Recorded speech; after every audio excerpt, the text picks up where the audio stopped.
Dans un monde où les nuages touchent dans les toits des maisons, il existait un village, pas comme les autres.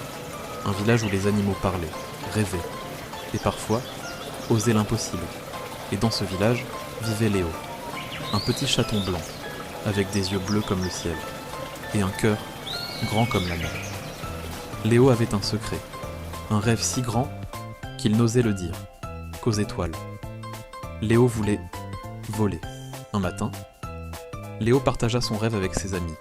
Léon le lapin éclata de rire. Voler ? Léo, tu es un chat ?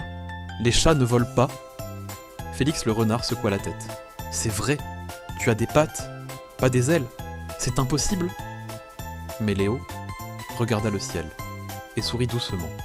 Impossible, c'est juste un mot que les gens utilisent quand ils n'ont pas encore essayé. Ce soir-là, Léo ne pleura pas. Il fit quelque chose de bien plus puissant. Il fit un plan chaque matin, avant que le soleil ne se lève. Léo s'entraînait.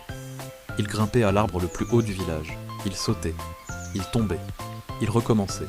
5 fois, 10 fois, 100 fois. Ses pattes saignaient, parfois. Son souffle manquait souvent, mais Léo avait compris quelque chose d'important. Chaque chute le rapprochait un peu plus du ciel. Puis vint la tempête du grand soir. Elle arriva sans prévenir. Les nuages devinrent d'eau noire. Le vent rugit comme un géant en colère. Tout le village se cacha, sauf Léo, car au sommet du grand chêne, coincé sur une branche impossible, un oisillon pleurait. Les adultes regardaient, impuissants. La branche était trop haute, trop fragile, pour les grands. Léo regarda la branche. Il regarda ses pattes. Il pensa à toutes ses chutes, à tous ces matins de douleur. Et pour la première fois, il sourit. Léo prit son élan. Ses amis retinrent dans leur souffle. Le vent hurlait, la pluie tombait. Et Léo sauta.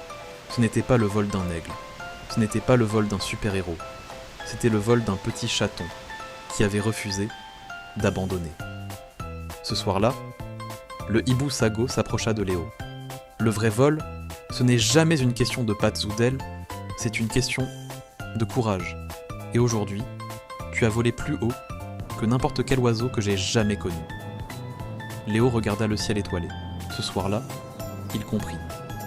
Les rêves ne nous appartiennent pas vraiment, ils nous choisissent pour nous rendre meilleurs.